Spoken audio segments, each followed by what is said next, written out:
Welcome to the series Diplomacy Skills. In this first video, we're going to talk about interrupting, asking for clarification, and confirming understanding.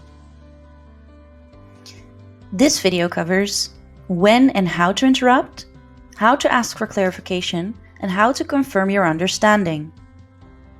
By the end of this video, you will have learned when and how to interrupt and check your understanding of what was said. Interrupting. When it's rude to interrupt someone. It's truly rude to interrupt someone to change the topic because you're simply not interested, or to express disagreement. In sum, it's rude to interrupt someone when expressing disagreement and changing the topic. When it's a good idea to interrupt someone. Sometimes it can actually be a good idea to interrupt someone, for example, to show interest and enthusiasm, to agree with someone, to ask for clarification or more illustration of the points having been made, or to mention that they've reminded you of something you'll discuss later. But remember, please choose to do so politely. Here are some guidelines. Alright, so make sure to come prepared. Be fully present and listen carefully to others. Use deep breathing to help calm you down if you need to.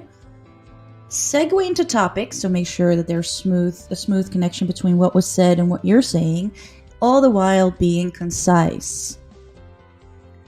One more thing that will really make a difference is this.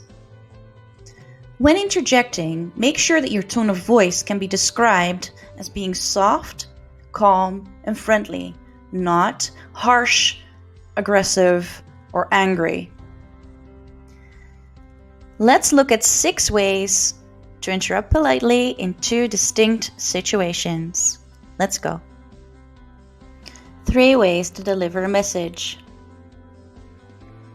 When delivering a message, say something like this.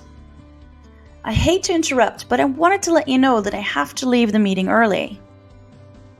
I'm so sorry to interrupt, but I don't mean to be rude, but may I interrupt quickly? 3 ways to ask for clarification. When asking a question or asking for clarification, say something like this. I don't mean to be rude, but I'd like to ask a question. Sorry to interrupt, but may I ask a quick question? I'm so sorry for interrupting, but I'd like to make sure that I understood you correctly.